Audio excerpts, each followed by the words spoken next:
seriously, is Plex a bit shit now? Seriously, why is Plex sort of going a bit downhill? Welcome to the Raid Room. Those that have watched the channel before will know this is where myself normally, but me and Eddie today, are going to talk about a subject and pull it apart at the seams, really get into the weeds. And today's topic is one that is slowly bubbling to the surface on Plex's own forums, on Reddit, and in the comments of our videos.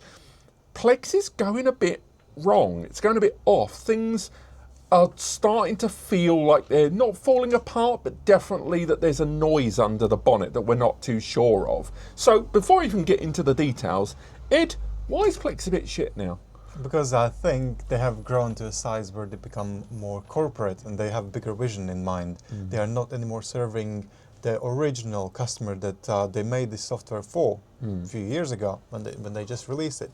For that reason, now Jellyfin and MB stepping in and doing those things that Plex used to do. So the shift is happening, and that's why it feels like, okay, it's very confusing for original customer. For new people joining Plex, they might find it familiar because they are more like Netflix kind of feeling, but for old users, yeah, it's a bit confusing. They don't understand what's happening. It's more complicated unnecessarily.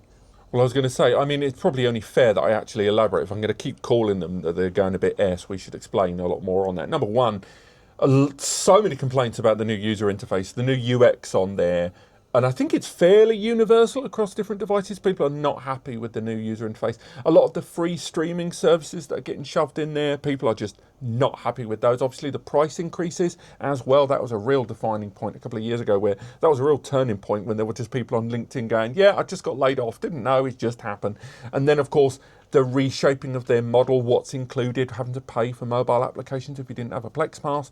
And now, alongside the price increases we've just mentioned, then there are, of course, challenges where, as a media platform, they have to be heavily reliant on their application running smoothly on the latest software platforms, be it TVs from your Rokus to your Amazon Fire TVs and more. And a lot of these platforms are now owned, you know, Amazon being a great example with Fire TV.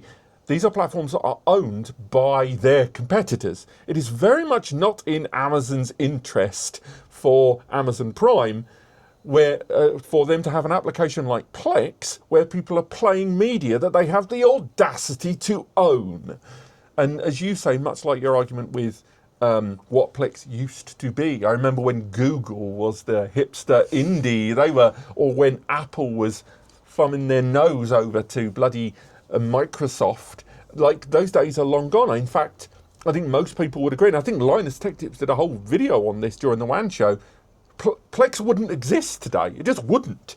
I don't think it would. And particularly, not just Plex wouldn't exist today, but the Plex lifetime license. Because I would argue that is the hands down, and by the way, I still love the license. Buy it if you can. It's fantastic. If you're going to use Plex, it's the only way to go. But Plex has got a problem, and that is most of its user base aren't paying for it. They did pay, and the brand expanded. And unfortunately, the brand is now contracting. And the problem is, it's like a lead weight around its neck. It is pulling, and it's a horrible way to describe it, because I'm one of them lead weights, mate. But Plex is now dragging all of these users that it has to support, and their family members, who are not paying. And it has to create a new value proposition on a business full of people that aren't putting money into the model. But because the original model was a free video, a multimedia management app. It was a splinter, actually, but yeah. Yeah, it meant to be for free. It never meant to be like, if you wanted to support the cause, you pay the lifetime license as a way of supporting the project. But now it becomes more like obligation that you need to be paying every month for the service, and you start questioning, like, do I pay £5 for Plex or £5 for Netflix? And it's becoming a bit ridiculous. Netflix investing billions of dollars, pounds into their movies, whereas Plex is just... If you're watching this as a YouTube members video, we're aware of the irony. Sorry, carry on. So what they just forgot the original cause. The Plex should be always for free. charge for additional features, for transcoding, for remote accessing. Yes, they need to use their data centers, their servers. In order to stream your video, it has to go to their servers, and it costs electricity. They need to change hard drives. Components are failing. It's more of a relay service, that. But I think the development and the support of transcoding engines, I would argue, their side, I would disagree that the transcoding is being done in the middle by the likes of Plex. No, relay, it still need infrastructure. You can't. Oh no, you do need an infrastructure, but I don't think it's as big an overhead as you're describing there. We don't have to agree on these videos. It costs money. You can't not have it. You No, cannot you're right. They not do have need to subsidise it. So first of all, it's secure, because otherwise, if you start opening the ports and start streaming directly from your home, of course you can skip this part, and Plex allows you to do that. But if it goes through the relay, at least you get some sort of easier way to access your multimedia. And I think this is a very good way of charging people. But charge just £1, £2 per month for keeping the lights on. Do not force people to pay the same prices that you pay for Netflix. And circling back to my point about all the people that are in the Plex infrastructure, in the Plex ecosystem, but they paid once. Let's face it, I think Plex has never given anyone the stats, but I'm assuming a significant number of those users are lifetime Plex Pass users. And they only put the prices up about a year ago at this point to 250. It was quite a substantial jump, in fact, for that price point. And obviously alongside that, all new features, all feature development is all pushed exclusively to paid tiers. And we talked a couple of years ago in a video about the way Plex was trying to reshape its business. After the losses, they actually had a big meeting where they were sort of put out loads of press releases saying that we're reshaping our business model. And one of them was concerned about them grandfathering a lot of those licenses, that Plex Pass as an option would end. And therefore, all the people that had paid for it would still have that, but after version, what are they up to, like 20 something? I can't remember what the version they're on. Everything after this point has all the new features and these ones don't. And I always think you're always going to piss people off by doing that, by having that lifetime thing at the beginning. But I think the biggest problem Plex has, more than any other, is that enormous weight of users that aren't putting money into the system. Now, they've made their bed. They've done this to themselves. They decided to do that. But why does it work right now in Jellyfin and not in Plex?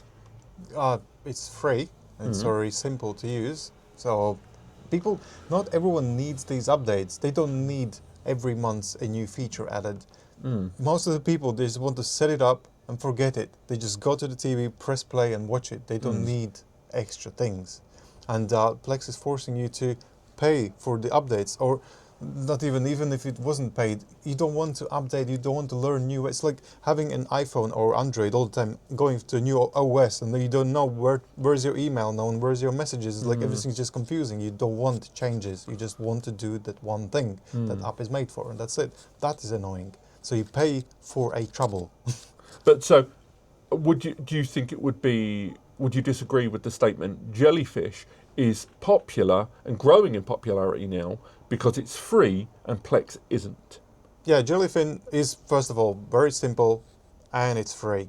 And it's not changing as fast, or the changes that are introduced are simply missing out. There's something that Plex has and they don't have. It's like crucial things.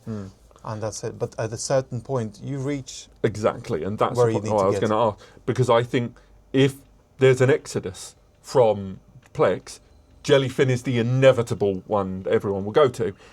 Does Jellyfin have the infrastructure? Because all of a sudden they're going to have a lot more users and there's a lot more infrastructure that needs to be paid for, and they're going to be heavily reliant on donations. And again, you could look in between these two goalposts and there you've got MB in the middle going, hello, I still exist. Because the problem is MB is not one thing or the other now. And Jellyfin doesn't have the wide variety of client tools supported across so many different devices, not just supported, but continue to be supported. And I don't know if Jellyfin has got the money in the bank and the infrastructure. And if it had to do that, the minute you start expanding out for this empire of users, you now need to maintain this empire of users. And if the empire of users contracts, people will lose. And you end up in exactly the same situation that Plex is in. So drawing a comparison between Plex and Jellyfin is a question of just time. That's the only difference, is time more than anything, and attitude. But going back to what you mentioned earlier on about when they were looking at the pricing and how much Netflix is, it's not it isn't completely incomparable to the housing market and renting. Renting and buying, there has to be this middle ground when it comes to houses, where house buying has to be out of reach, but then rent doesn't go too high. Because the minute rent is too close to house buying and mortgage rates, people just go, well, screw that, I'm moving back home and I'm going to buy. There has to be this margin. And I think things have gone completely out of whack on Plex pricing now, by its own design, unfortunately, and by its own escalation against streaming prices. Streaming prices have gone nuts. When streaming prices spiked, Plex shouldn't have scaled up as much as they did. Yes. At that point, they should have either, over the years, gone, we are going to increase by 1 or 2% every year over a certain given period of time. This jump was, one would argue, internally, they probably saw it as to pay for all of these years in the past. Or we're doing it now, so we don't have to do it for 10 years in the past. Either way, you're pissing people off. You might be pleasing some, but pissing them off. When they upped their prices, it was after your Disneys, your Apples, your Primes, your HBOs all ramped up.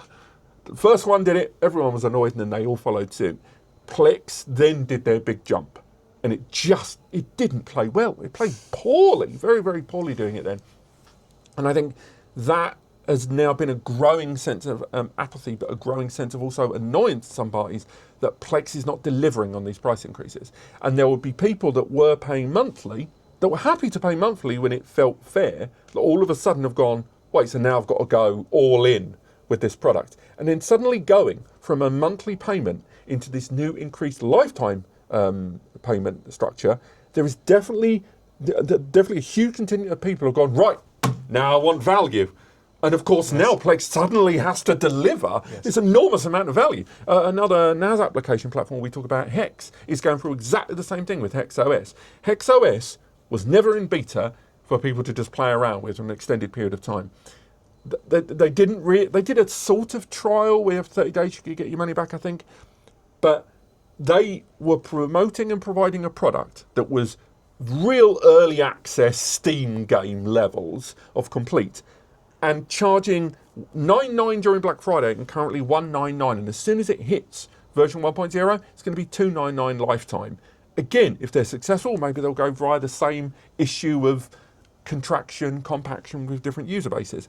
But I do think Plex right now, the reason Plex is shit is because, and it's not completely shit, obviously we're using hyperbole, but the reason Plex has become, in the view of a lot of users, shit, is because it's become a prisoner of its own design. It's built its own jail cell. Yeah. So, circling round, how can Plex solve this? They should just, actually contradictory to what you said, they should have a basic plans that give you the basic functionality, but you do not get updates, or there should be a very simpler way of supporting them. There could be some a lifetime license for $50, but you can go up to this version. That's it. You don't get new versions, which is perfect. I don't need new updates. I would just want to stick here, just make sure that there's no security holes, keep updating just the security, not the features. But let me stay there. Or a free ad-assisted tier, which I know would be as popular as a hole in the forehead, but an ad, something where the revenue stream can still be obtained elsewhere. I know everyone wouldn't love it. It would be so unpopular. But the option is that everyone jump ship to Jellyfin, which is great. Jellyfin is fantastic. A few times you said it was really simple. I think it is simple compared to some of the options out there, but it is nowhere near as straightforward and easy as Plex. But I think the minute everyone exoduses onto that platform, I think the issue there is going to be Jellyfin will come under a lot more scrutiny and come under a lot more pressure.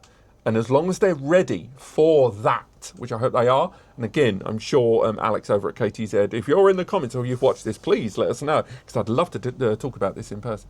But I worry that there are a lot of users that are using Plex right now that don't realise just how good a thing they have in Plex. It is effectively Netflix, but for your movies. Yes. And obviously, with the rise of putting on the old eye patch, with the rise of that kind of activity, because of the cost of streaming and, you know, money being a bit tight for people, software platforms like Plex have certainly benefited from that. But these are also not the people that really want to lay out 250 nicker. So again, I think until Plex gets a better handle on how to provide a third-party supported tier, you're right, maybe a throw us a dollar tier would be all right, maybe, but I think it's too late for that now. They've gone in too big. They'll be undercutting themselves in their pricing structure. I think Plex needs to find a way to find a third-party supported tier. And I know it's not going to be for everyone, and I know it won't be popular, but it seems to be the only way that they can please everyone. And for God's sake, Plex, stop dicking around with the UX, okay? We don't like it. We've just got used to it. But yeah, you got any more to add? Yeah, that's totally agree. I'm sure there are things that you guys want to talk about in the comments on this. Maybe you disagree or agree, let us know below. But that has been the Raid Room, where we just rabbit on and on. Can you tell? Thanks so much for watching, and me and Eddie will see you next time.